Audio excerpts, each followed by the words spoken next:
ಧರ್ಮ ರಕ್ಷಣೆಗಾಗಿ ಹೋರಾಡಿ ವೀರಶೈವ ಲಿಂಗಾಯತ ಸಮಾಜವನ್ನ ದುರ್ಬಲಗೊಳಿಸುವ ಷಡ್ಯಂತ್ರ ನಡೆಯುತ್ತಿರುವ ಸಂದರ್ಭದಲ್ಲಿ ನಾವೆಲ್ಲರೂ ಅಕ್ಷರಶಃ ಧರ್ಮ ರಕ್ಷಣೆಗೆ ಒಂದಾಗಿ ಹೋರಾಡಬೇಕಿದೆ.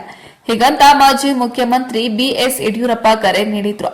ದಾವಣಗೆರೆ ನಗರದ ಅಭಿನವ ರೇಣುಕಾ ಮಂದಿರದಲ್ಲಿ ಸೋಮವಾರ ಜಗದ್ಗುರು ಪಂಚಪೀಠಾಧೀಶ್ವರರ ಸಾನ್ನಿಧ್ಯದಲ್ಲಿ ನಡೆದ ವೀರಶೈವ ಪೀಠಾಚಾರ್ಯರ ಹಾಗೂ ಶಿವಾಚಾರ್ಯರ ಶೃಂಗ ಸಮ್ಮೇಳನದಲ್ಲಿ ಮಾತನಾಡಿದ ಅವರು, ಸಮಾಜಕ್ಕೆ ಹಿಂದೆ ಸಾಮಾಜಿಕವಾಗಿ ಅನೇಕ ಸವಾಲುಗಳು ಎದುರಾಗಿದ್ವು. ಈಗ ರಾಜಕೀಯವಾಗಿ ದೊಡ್ಡ ಸವಾಲು ನಮ್ಮ ಮುಂದಿದೆ. ಜಾತಿಗಣತಿ ಹೆಸರಲ್ಲಿ ರಾಜ್ಯ ಸರ್ಕಾರ ನಡೆಸುತ್ತಿರುವ ತಂತ್ರ ಕುತಂತ್ರಗಳನ್ನು ಸಮಾಜ ತಿರಸ್ಕರಿಸಿದೆ ಎಂದು ತಿಳಿಸಿದರು. ಇನ್ನು ವೀರಶೈವ ಪೀಠಾಚಾರ್ಯರ ಶಿವಾಚಾರ್ಯರ ಶೃಂಗ ಸಮ್ಮೇಳನದಲ್ಲಿ ರಂಭಾಪುರಿ ಪೀಠದ ಡಾ ಶ್ರೀ ವೀರ ಸೋಮೇಶ್ವರ ಶಿವಾಚಾರ್ಯ ಭಗವತ್ಪಾದರು ಮಾತನಾಡಿದ್ದು, ಒಡಕು ಸೃಷ್ಟಿಸುವವರಿಗೆ ಪರಂಪರೆಯ ಅರಿವಿಲ್ಲ. ಬಸವಣ್ಣನ ಹೆಸರಲ್ಲಿ ಕೆಲ ಮಠಾಧೀಶರರು ವೀರಶೈವ ಲಿಂಗಾಯತ ಧರ್ಮದಲ್ಲಿ ಒಡಕು ಸೃಷ್ಟಿಸುತ್ತಿದ್ದಾರೆ. ಅಂಥವರಿಗೆ ಶಾಸ್ತ್ರದ ಪರಿಜ್ಞಾನ, ಪರಂಪರೆಯ ಅರಿವು ಇಲ್ಲ ಎಂದು ತಿಳಿಸಿದರು.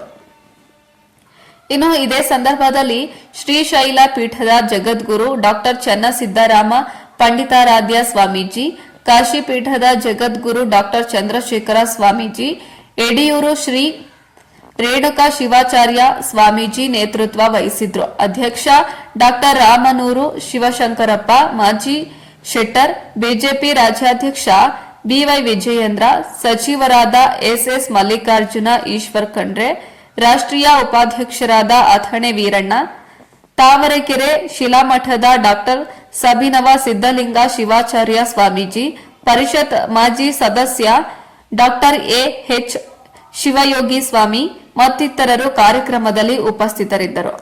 ವರದಿ ದೇವರಾಜ್ ಕೆ ನೆಲ್ಲಿಹಂಕಲು.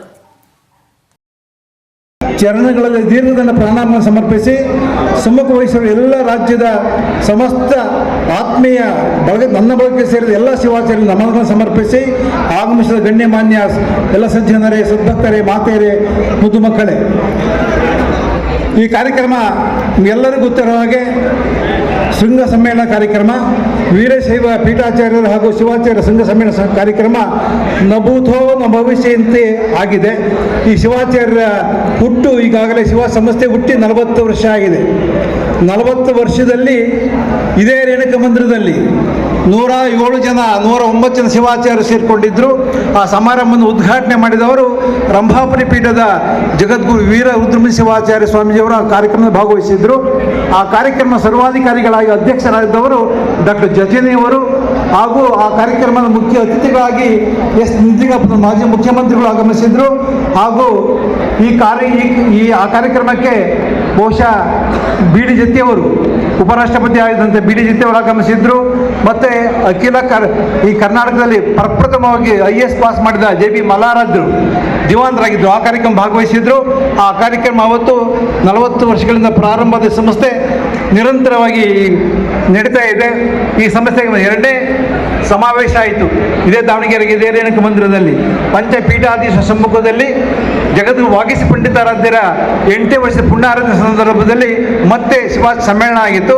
ಆ ಸಮ್ಮೇಳನಕ್ಕೆ ಮತ್ತೆ ಪುನಃ ನಿಜಲಿಂಗಪ್ಪನವರು ಬಂದಿದ್ದರು, ಮತ್ತು ಶಿವರಾಜ್ ಪಾಟೀಲರು ಬಂದಿದ್ದರು, ಹಾಗೆ VS ಮಳಿಮಠರು ಬಂದು ಕಾರ್ಯಕ್ರಮ ಯಶಸ್ವಿಗೊಳಿಸಿದ್ರು. ಈ ಕಾರ್ಯಕ್ರಮ ಆದ ಮೇಲೆ ಅನೇಕ ಸಾರಿ ನಿಜಲಿಂಗಪ್ಪನವರು ಸದ್ಯೋಜ ಶಿವಾಚಾರ್ಯರನ್ನು ಭೇಟಿಯಾದಾಗ ನಿಮ್ಮ ಸಂಸ್ಥೆ ಹೇಗೆ ನಡೀತಿದೆ ಅಂತ ವಿಚಾರ ಮಾಡುವ ಒಂದು ಸಂಸ್ಥೆ, ಅಷ್ಟು ಸಂಸ್ಥೆ ಪ್ರಸಿದ್ಧಿಯಾಗಿತ್ತು. ಆ ಸಂಸ್ಥೆಯ ವತಿಯಿಂದ ಇವತ್ತು ಕಾರ್ಯಕ್ರಮ ಶಿವಾಚಾರ್ಯರ ಶೃಂಗ ಸಮ್ಮೇಳನವನ್ನು ಹಮ್ಮಿಕೊಂಡಿದ್ದಾರೆ. ಇದಕ್ಕೆ ಹೆಚ್ಚಿಗೆ ಮಾತಾಡೋಕ್ಕೆ ನಾನು ಸಮಯವಿಲ್ಲ. ಎಲ್ಲರೂ ಮಾತಾಡಿದ್ದಾರೆ, ತುಂಬ ಚೆನ್ನಾಗಿ ಮಾತಾಡಿದ್ದಾರೆ. ಇದಕ್ಕೆ ಮೇ 2ನೇ ತಾರೀಕು ಪರಮ ಪೂಜ್ಯ ರಂಭಾಪುರಿ ಜಲ್ಲವರ ಇಷ್ಟಲಿಂಗ ಪೂಜೆ ಶಾಮನೂರು ಶಿವಶಂಕರಪ್ಪನ ಮೇಲೆ ನಡೆದ ಮೇಲೆ ಅವರ ಆಶೀರ್ವಚನ ಆದಮೇಲೆ ಶಂಕರಪ್ಪನವರು ಪ್ರಾರ್ಥನೆ ಮಾಡಿಕೊಂಡ್ರು, ಬುದ್ಧಿ ನೀವೆಲ್ಲ ಪಂಚಪೀಠಾಧೀಶ ಒಂದಾಗಬೇಕು, ನನಗೆ ಮಾರ್ಗದರ್ಶನ ಕೊಡಬೇಕು, ಅಖಿಲ ಭಾರತ ಮಹಾಸಭೆಗೆ ಒಂದು ಮಾರ್ಗದರ್ಶನ ಕೊಟ್ಟರೆ ಜನಗಣತಿ ಜಾತಿ ಗಣತಿ ಬಗ್ಗೆ ನಾವು ಸ್ಪಷ್ಟ ನಿಲುವನ್ನು ತಗೊಳ್ತೀವಿ ಅಂತಕ್ಕಂಥ ಮಾತು ಹೇಳಿದರು. ರಂಭಾಪುರಿ ಜಗದಳವರು ಮರು ದಿವಸ ಬಾಳೆ ಒಂದೂರಿಂದ ನಂಗೆ ಕರೆ ಬಂತು, ಸ್ವಾಮಿಗಳೇ ಹೀಗೆ ಶಂಕರಪ್ಪನವರು ಮಾತಾಡಿ ನನಗೆ ಭಾಳ ಮನಸ್ಸಿಗೆ ನಾಟಿದೆ, ಒಂದು ವ್ಯವಸ್ಥೆ ಮಾಡಬೇಕು ಅಂತೇಳಿ ನಮಗೊಂದು ಆಜ್ಞೆ ಕೊಟ್ಟರು ರಂಭಾಪುರಿ ಜಗದಳು. ಎಲ್ಲ ಪೀಠಾಚಾರ್ಯರು ನೀವು ಮಾತನಾಡಿ ಮುಂದಿನ ವ್ಯವಸ್ಥೆ ಮಾಡೋಣ ಅಂತೇಳಿ ನಾನು ಎಲ್ಲ ಪೀಠಾಚಾರ್ಯರು ಅರಿಕೆ ಮಾಡಿಕೊಂಡೆ. ಈಗಿದೆ ಎಲ್ಲ ಅನ್ನುವಂಥ ಮಾಡಿದಾಗ ಎಲ್ಲ ಪೀಠಾಚಾರ್ಯರು ಒಪ್ಕೊಂಡ್ರು. ಆಗ ಕೇದಾರದವ್ರನ್ನು ನಾನು ದೂರವಾಣಿ ಮಾತಾಡಿದಾಗ ನಾನು ಕೇದಾರದಲ್ಲಿದ್ದೀನಿ, ಈ ಒಂದು ತಿಂಗಳು ಬರೋಕ್ಕಾಗೋದಿಲ್ಲ, ನಾನು ಬೆಂಗಳೂರಿಗೆ ಬಂದ ಮೇಲೆ ವಿಚಾರ ತಿಳಿಸ್ತೀವಿ ಅಂತಕ್ಕಂಥ ಮಾತಾಡಿದರು. ಉಜ್ಜಯಿನಿಯವರು, ಶ್ರೀಶೈಲವರು, ಕಾಶಿಯವರು ಒಪ್ಕೊಂಡ್ಮೇಲೆ ಅದೊಂದು 7ನೇ ತಾರೀಕು ಮುಖ್ಯಮಂದಿರದಲ್ಲಿ ಇದೇ ಚತುರಾಚಾರ್ಯ ಸಮ್ಮುಖದಲ್ಲಿ ಕಾರ್ಯಕ್ರಮ ಆಯೋಜನೆ ಆಯಿತು. ಆ ಕಾರ್ಯಕ್ರಮಕ್ಕೆ ಬಹುಶಃ ರಂಭಾಪ್ರಿಜರು ಮನಸ್ಸು ಮಾಡಿದ್ರೆ ಈ ಶೃಂಗಸಭೆ ಆಗುತ್ತೆ ಇರ್ತಿರಲಿಲ್ಲ. ಅವ್ರ ಮನಸ್ಸಿಗೆ ಇಷ್ಟೆಲ್ಲ ಕಾರಣ ಅವ್ರದೇ ಕಾರಣ. ಆ ಜೊತೆಗೆ ಶಾಮನೂರು ಶಿವಶಂಕರಪ್ಪನವರು ಆ ದಿಟ್ಟ ಹೆಜ್ಜೆಯನ್ನು ತಗೊಂಡು ಆಗಲೇಬೇಕು ಅಂತ ಹಠ ಮಾಡಿದ ಮೇಲೆ ಅವರ ಕೋರಿಕೆ ಮೇರೆಗೆ ಮತ್ತು ಎಲ್ಲ ಪೀಠಾಚಾರ್ಯರ ಒಂದು ಆಸೆ ಮೇರೆಗೆ ಈ ಅನ್ನುವಂಥದ್ದು ಎಲ್ಲರೂ ಅಪೇಕ್ಷೆ ಇದೆ. ಬಹುಶಃ ನನ್ನ ಒಂದು ಆಸೆ ಏನಪ್ಪ ಅಂತ ಹೇಳಿದ್ರೆ, ಈ ಪಂಚಪೀಠಾಧೀಶ್ವರರು ವರ್ಷಕ್ಕೊಂದು ಜಿಲ್ಲೆಯನ್ನು ಆಯ್ಕೆ ಮಾಡಿಕೊಂಡು 30 ಜಿಲ್ಲೆ ಇದ್ದಾವೆ, 30 ಜಿಲ್ಲೆಯಲ್ಲಿ ಸಮಾರಂಭ ಆಗಬೇಕು. ಬೇರೆ ಒಂದು ಜಿಲ್ಲೆಯಲ್ಲ, 30 ಜಿಲ್ಲೆಯಲ್ಲಿ ಸಮಾರಂಭ ಆಗಬೇಕು. ಪ್ರತಿ ವರ್ಷ ಒಂದು ಕಾರ್ಯಕ್ರಮ ಆದರೆ ಮತ್ತೆ ಈ ಧರ್ಮ ಮತ್ತು ಚೇತನವಾಗಿ ಎದ್ದೇಳುತ್ತೆ ಅಂತಕ್ಕಂಥ ನಂಬಿಕೆ ನಮಗೂ ಇದೆ. ಆ ಆಶೀರ್ವಾದವನ್ನು ಪಂಚಪೀಠಾಧೀಶ್ವರರು ನಾವು ಅನುಗ್ರಹ ಮಾಡಬೇಕು ಅಂತ ಪ್ರಾರ್ಥನೆ ಮಾಡಿ ನಾನು ಮಾತು ವಿರಾಮ ಕೊಡ್ತೀನಿ. ಶಿವಂ ಭೂಯಾತ್. ಓಂ ಶಾಂತಿ ಶಾಂತಿ ಶಾಂತಿ. ನೇತೃತ್ವದ ನುಡಿಗಳಿಗೆ ನಮಃ. ಧರ್ಮ ಏವ ಮಮ ಪ್ರಾಣಾಃ, ಧರ್ಮೋ ವಿಶ್ವಸ್ಯ ಜೀವನಂ, ಧರ್ಮೋದ್ಭೋಗಶ್ಚ ಮೋಕ್ಷಶ್ಚ ಸಧರ್ಮಿ ಸೇವಿತಾಂ ಜನೈಃ. ಧರ್ಮ